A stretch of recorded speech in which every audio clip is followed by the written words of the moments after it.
Thank you for downloading episode 19 of the Murder Mile True Crime Podcast. If you're a new listener, hello, thank you, welcome, and I hope you enjoy the show. Just to let you know that this episode is the concluding part of the murder of Norah Upchurch, so I would strongly advise downloading episode 18 first. To my regular listeners, thank you so much for your continued support, for sharing this podcast with your friends, and especially for the lovely 5-star reviews, which truly do warm my cockles. Don't forget to stay tuned to the end of this episode to hear more about Murder Mile's podcast of the week. This time is the brilliant True Crime Finland. Thank you for listening and enjoy the episode.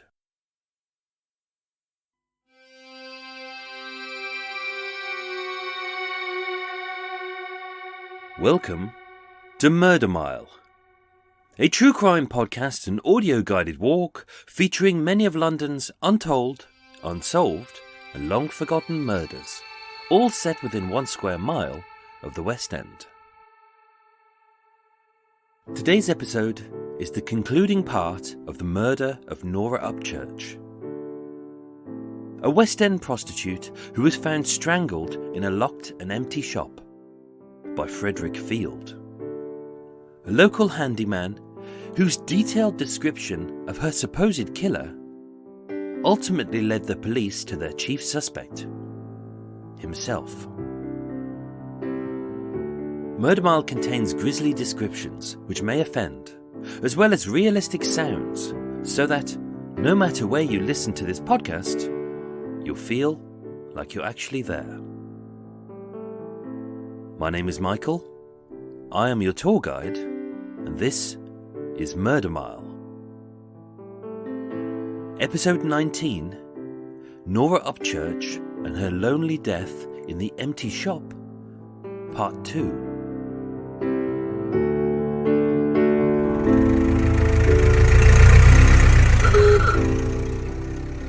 On Tuesday the 25th of July, 1933, at 12:30 p.m, in Shoe Lane, a tightly cobblestoned road just off Fleet Street, which is the supposed workplace of the bloody barber Sweeney Todd, but is more famously the home of many of Britain's worst tabloid hacks, who'd happily slit their own mother's throat, spill their granny's guts, and package up the entrails into a steamy festering pie, simply to lure their easily duped readers into swallowing great mouthfuls of unfettered bullshit.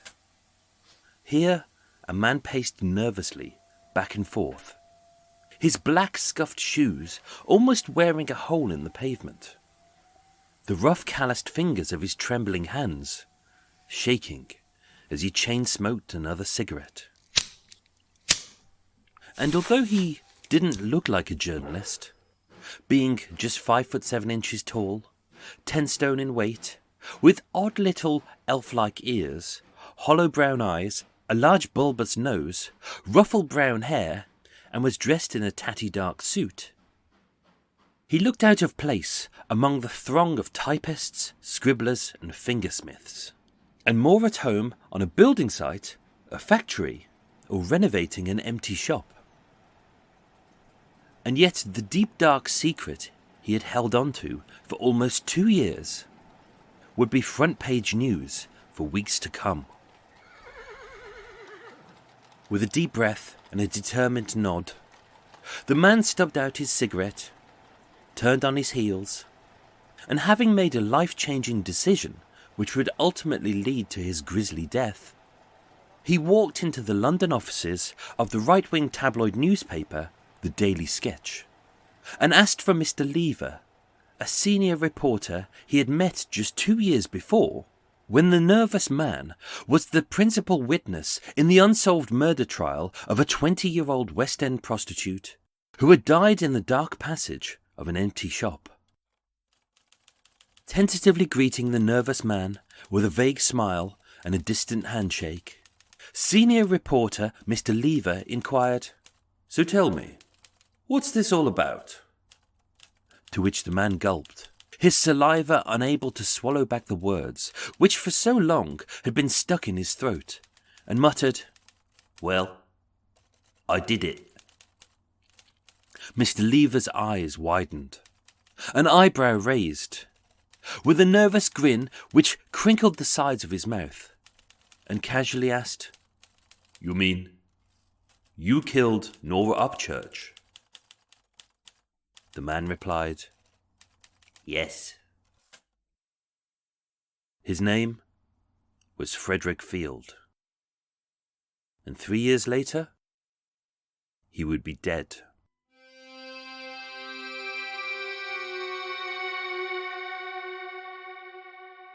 Born on the 16th of April 1904 in Acton, West London, just 3 miles from the childhood home of Norah Upchurch.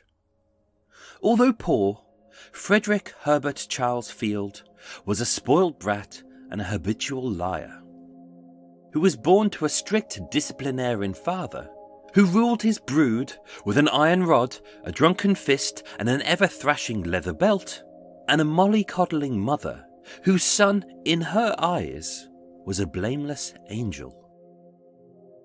With mixed signals dominating his young life, Field grew up courting trouble, openly lying, and always believing that, no matter how bad he was, he would always be protected.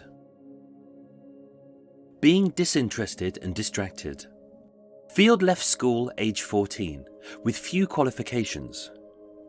He drifted in and out of various menial jobs, until 1926, when aged just 22, his father forced his son to enlist as an aircraftsman in the Royal Air Force, which he did for 3 whole years. But on the 7th of April 1929, having married his sweetheart, Bessie Matilda, Field was discharged from the Air Force for an unspecified offence, and once again drifted between jobs, pubs, pawn shops, bookies, and brothels. By 1931, the year that Norah Upchurch was murdered, with Field now being the father to a newborn baby daughter, and finally holding down a semi-regular job as a sign fixer at Hilder & Co. in Soho, money was tight, tempers were frayed, and their marital bed was icy cold. Not because of the baby, but because of the very simple reason that at the inquest into the murder of Norah Upchurch, Frederick Field wasn't just their star witness, he was also a suspect.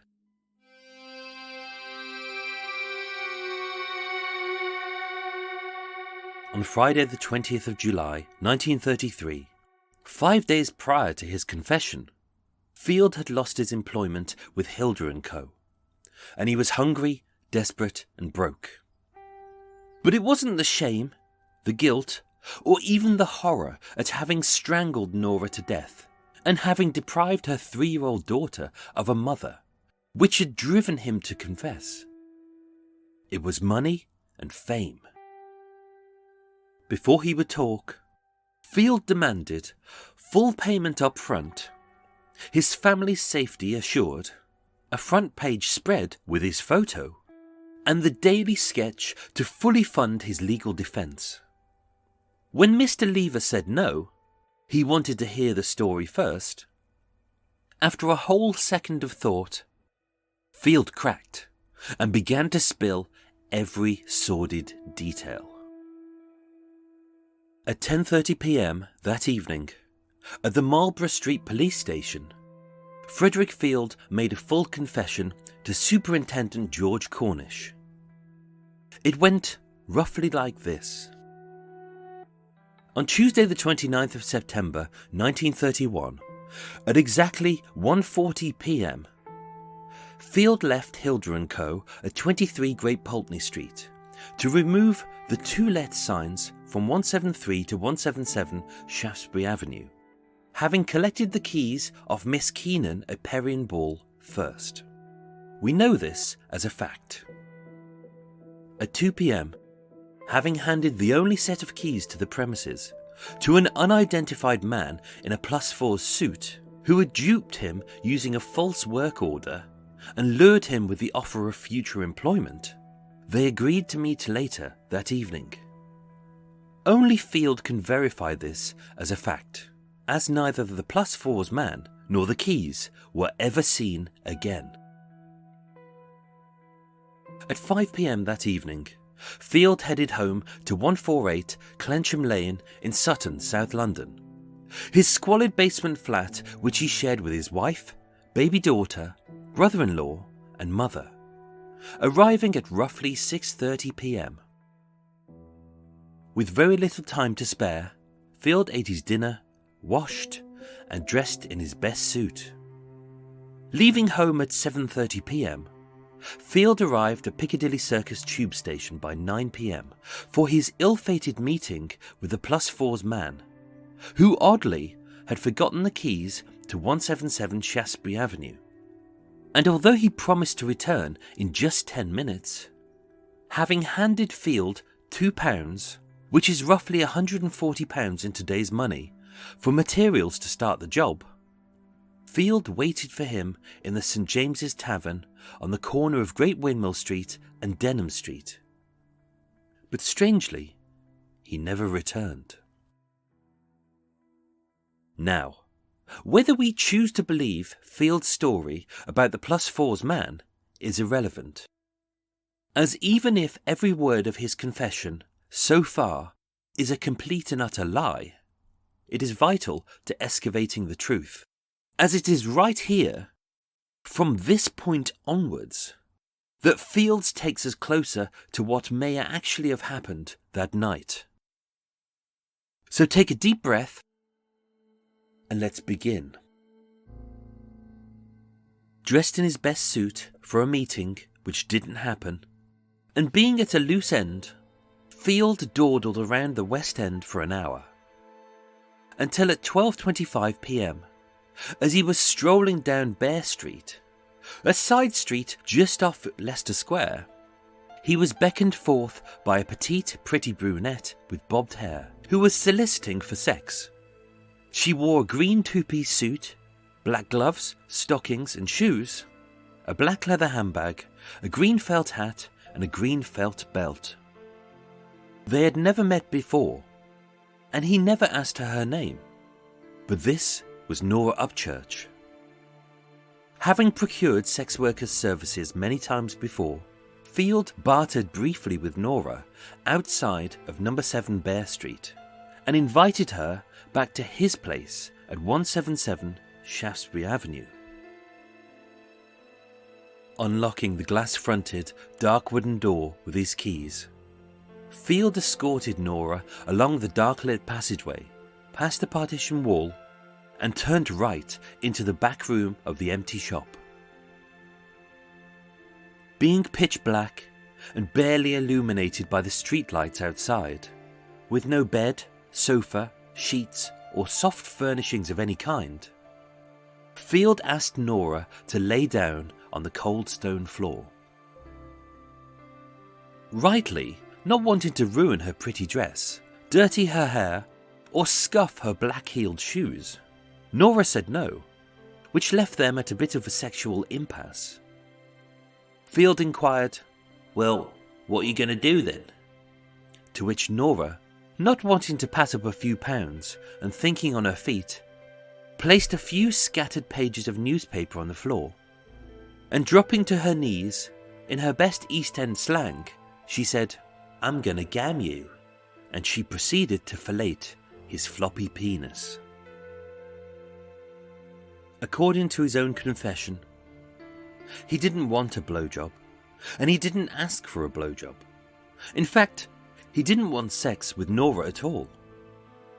But during the sex act, with the frustrated Field standing upright and Norah on her knees, her green felt hat bobbing back and forth like a circus seal performing for fish, Field stated that Norah, whether accidentally, sexually or maliciously, she bit his penis, sinking her teeth into his wrinkled, gnarly knob, scraping his fleshy shaft and drawing blood.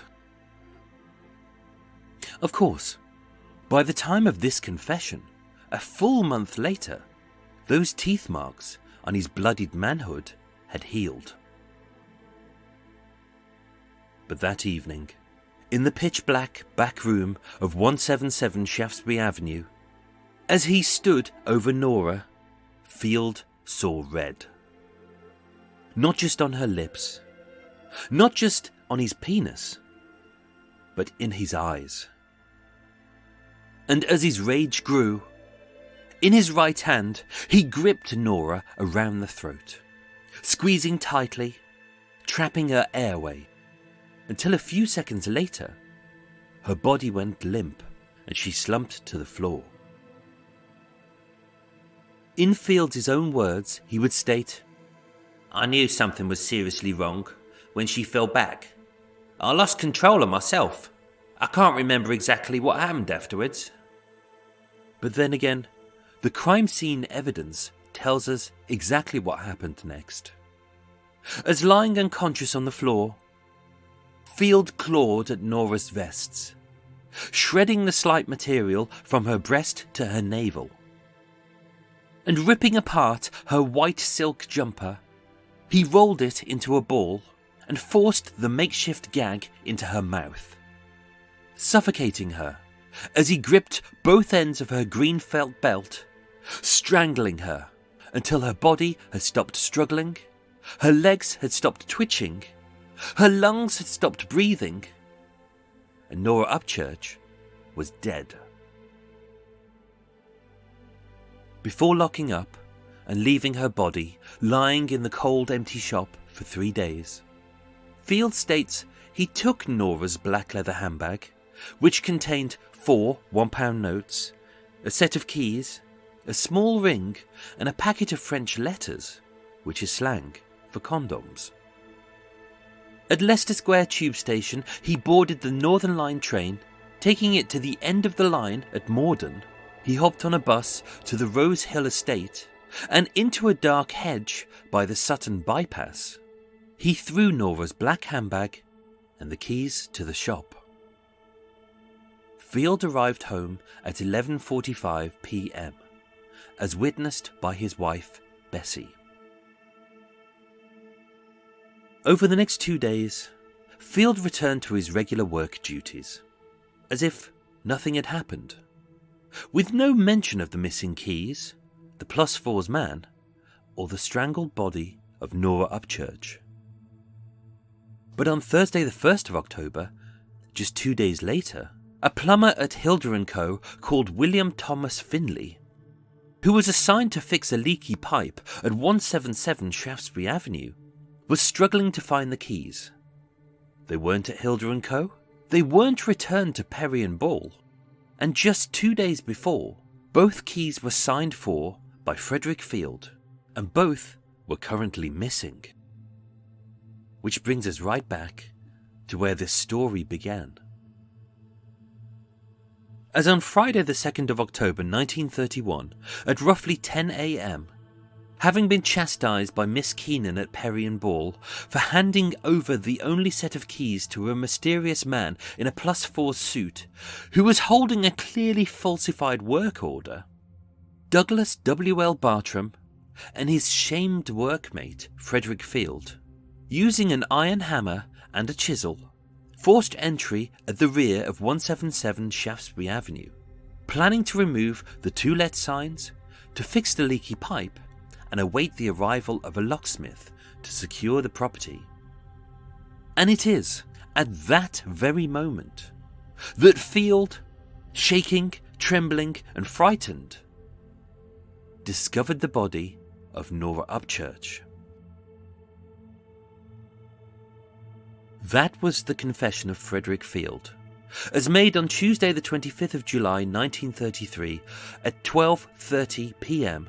to Mr. Lever of the Daily Sketch, and later that evening to Superintendent George Cornish of the Marlborough Street Police Station, where Field was promptly cautioned and arrested. With his wife and baby daughter safely ensconced at her parents' home in Cardiff, South Wales, a full-page spread and a photo of himself in almost every newspaper. The Daily Sketch covering his full legal defence, instructing Mr. Henry Flint as his solicitor, and having given a full confession detailing his crime, Frederick Herbert Charles Field was tried on the 20th of September 1933 at the Old Bailey for the murder of 20-year-old Annie Louise Norah Upchurch.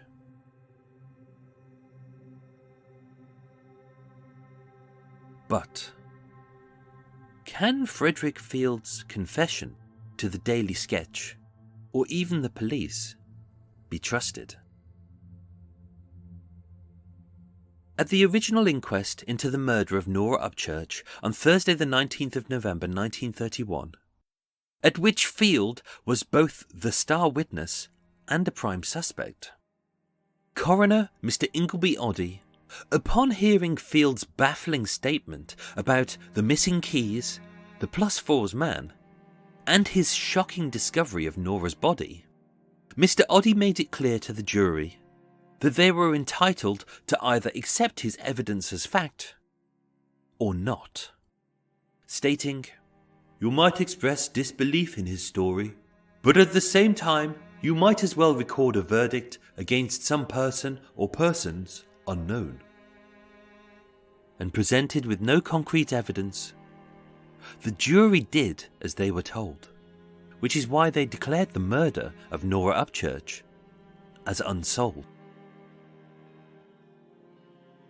Hidden behind his eyewitness accounts, court testimony, police statements, and even a confession, which was a heady mix of provable facts, half-truths, and outright lies, was the arrogance of a man who, since birth, believed he could do as he pleased and could get away with it, whether spinning an elaborate lie, leading the police across London on a wild goose chase, as he thumbed through the police crime index and pointed the finger of guilt at Peter Webb, an innocent man wrongly arrested at Richmond Police Station, and all the while, at the inquest into Norah's tragic death, feeling that he was the smartest man in the room.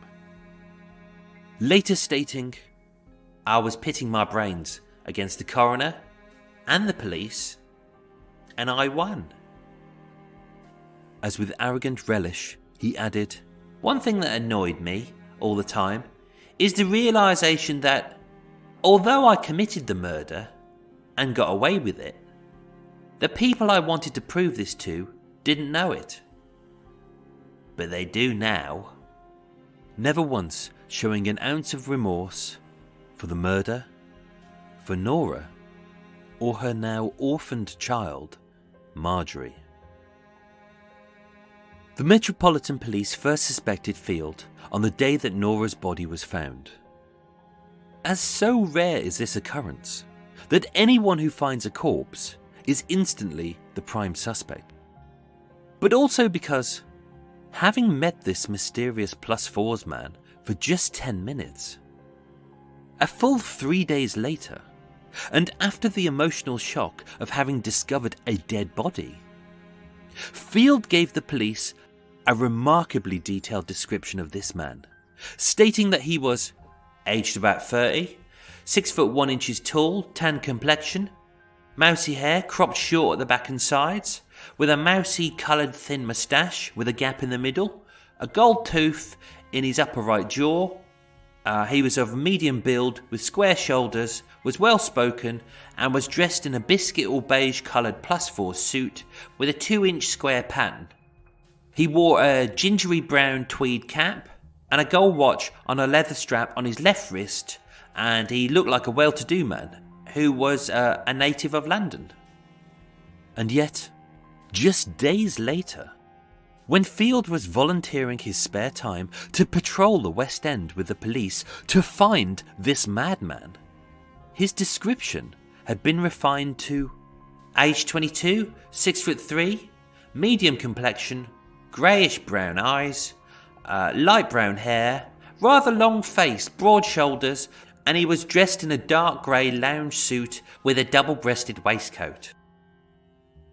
an almost entirely different man, with no reference to his gold tooth, gold watch, gingery cap, and no +4's suit. But then again, the inconsistencies in the first two statements made by Frederick Field to the police paled into insignificance when you unravel the truth and lies hidden within Field's own confession. If you're ready, let's attack each of them in chronological order. On Tuesday the 29th of September 1931, the day of Norah's murder, Field was assigned by Hilda & Co. to remove the "To Let" signs from the exterior of 177 Shaftesbury Avenue. And yet, why is it that 3 days later, on the day that Norah's body was discovered, clearly visible on the police crime scene photos, on the outside of the empty shop, were the "To Let" signs? A simple job that he had attempted to do twice.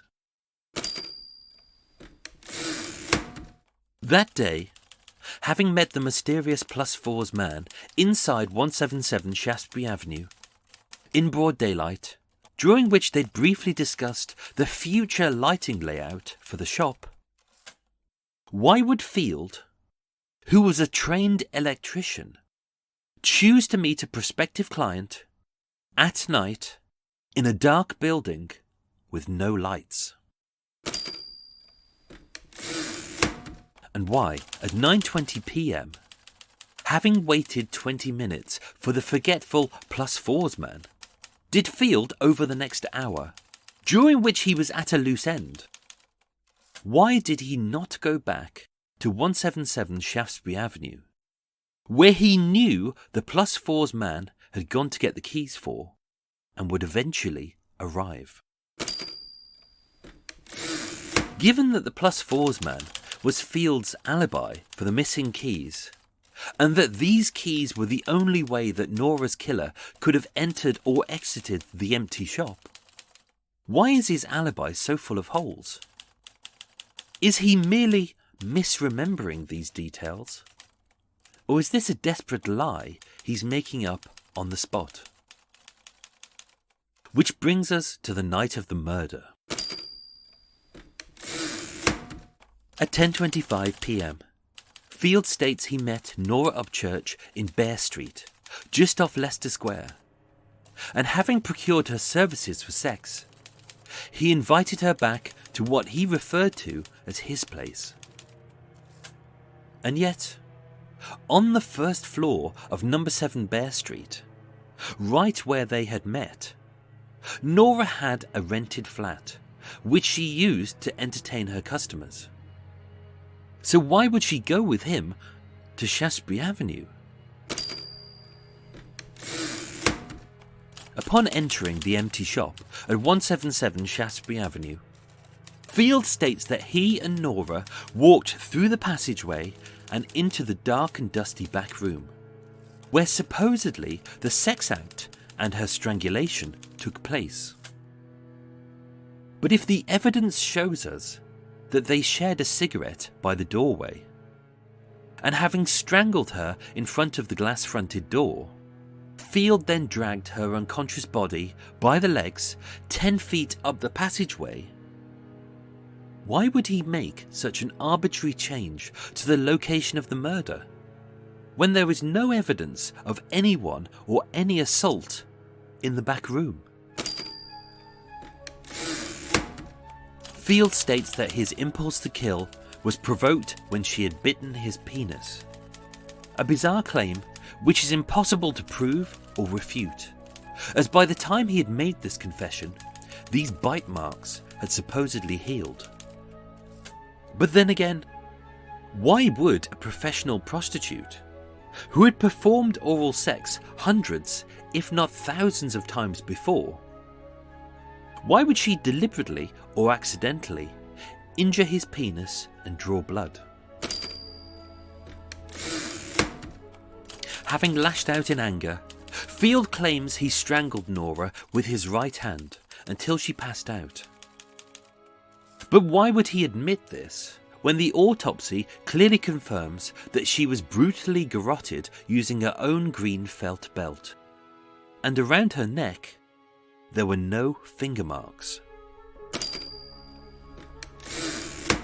And yet, having given a full confession to Mr. Lever of the Daily Sketch, stating that, unlike his police statements before, that this time he was telling the truth, whilst he claims that the murder of Norah Upchurch was a crime of passion, Field, in the same confession, would claim that his motive was to attempt to pull off the perfect murder. To kill a stranger, like Norah Upchurch, have someone else blamed for the crime, like Peter Webb, and to get away with it. Now, ignoring the fact that a perfect murder is only committed if you don't confess to it, even if we accept this assertion that her murder was premeditated, why didn't Field bring a weapon with him, such as a rope, a knife, or a kosh, rather than using Norah's own belt?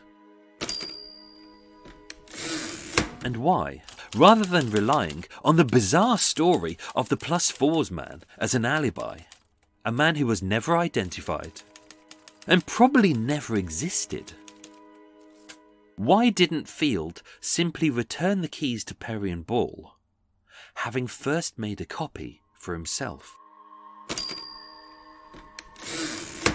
Not to mention the fact that neither the Daily Sketch nor the police could find Norah's handbag or the keys in the bushes by the Sutton bypass where Field claims he had thrown them.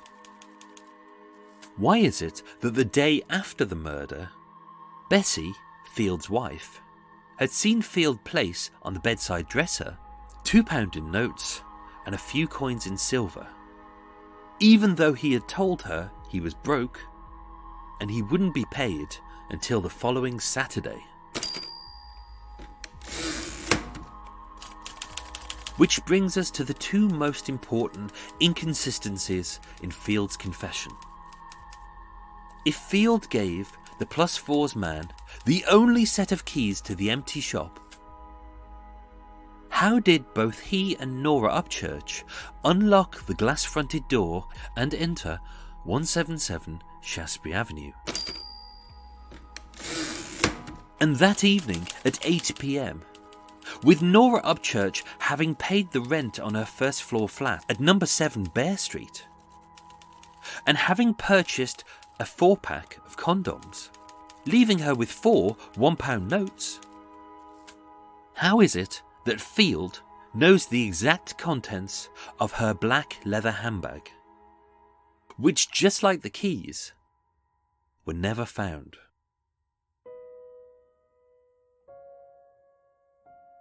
Armed with Field's confession, on Wednesday the 29th of September 1933, Frederick Herbert Charles Field was tried at the Old Bailey on the capital charge of murdering Annie Louise Norah Upchurch in an empty shop on the 29th of September 1931. A crime which, if found guilty of both charges of murder and theft, and having been declared sane by a medical professional, would warrant a death sentence. Having fully confessed to his crimes, signed a statement to that effect, and having sworn on the Bible to tell the truth, the whole truth, and nothing but the truth, with the judge, the police prosecution, and his own defence fully funded by the Daily Sketch, all of whom readied themselves for his guilty plea, making the trial a mere formality which will be done and dusted before lunch. When Mr. Justice Swift asked how the accused pleaded to the charge of murder, with a wry smile, Field replied, "Not guilty." As gasps and shocked silences gripped the room, it was clear that, had Field admitted his guilt, that the evidence would be irrelevant. But having pleaded not guilty, the burden of proof in this trial was once again placed upon the police, their evidence of which was wholly circumstantial and based almost entirely on the confession of Fields himself, in a signed statement which even he admitted was a total fabrication, none of which could either be proved or disproved, and that, having been accused of Norah's murder at the original inquest, Field said he had falsified his confession in order to use this moment to establish his innocence. With Mr. Justice Swift readily admitting that this is a peculiar way of proving your innocence by saying that you are guilty, Field replied, "It was the only way." And after a farcical trial, during which very little evidence was given, on the charge of murdering Norah Upchurch, Mr. Justice Swift found Frederick Herbert Charles Field not guilty. Field was acquitted of all charges, and on that same day he walked free from court, stating to the assembled press, "I am satisfied now that I have cleared my name. My future plans are indefinite, but I hope to start my life again without the finger of suspicion pointing at me." Field's wife, Bessie, remained in Cardiff with her daughter. She divorced Field a few years later. Unable to gain regular work from his old employer at Hilder & Co., Field re-enlisted in the Royal Air Force. But after a short stint, Field absconded from Hendon Aerodrome, having stolen 4 cheques. 2 weeks later, on the 4th of April 1936, at 8 Elmhurst Gardens in Clapham, South London, a 48-year-old prostitute named Beatrice Vilner Sutton was robbed and found strangled in her bed. Although the culprit fully confessed to the crime, in a series of events unnervingly similar to the murder of Norah Upchurch, he later retracted his statement and pleaded not guilty. Only this time, having disclosed in his confession a little too much information, which only the police would have known, or her killer, the accused was found guilty of her murder, and on the 30th of June 1936, he was executed by hanging at Wandsworth Prison. His name was Frederick Field.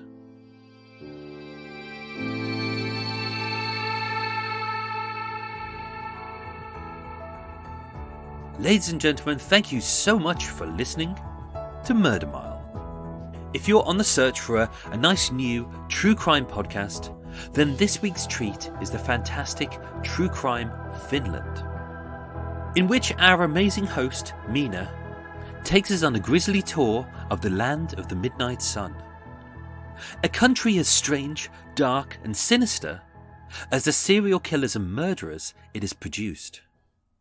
It really is a truly gripping podcast. And here is its promo.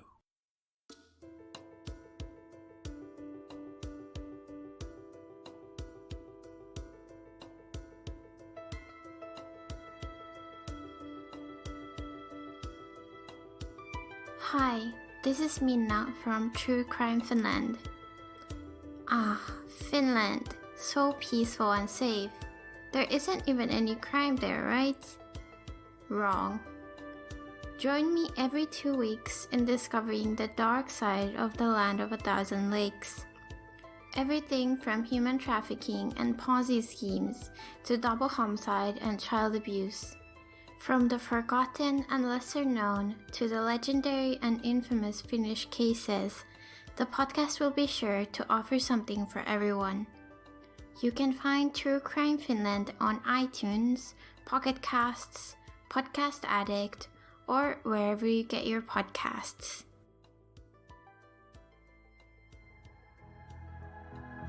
Don't forget to check out the Murder Mile website at murdermiletours.com, find us on Twitter or Instagram, or join the Murder Mile True Crime Podcast discussion group on Facebook. Murder Mile was researched, written and performed by myself, with the main musical themes written and performed by Eric Stein and John Books of Cult with No Name. Next week's episode is The Bungling Assassins of Alexander Litvinenko. Thank you, and sleep well.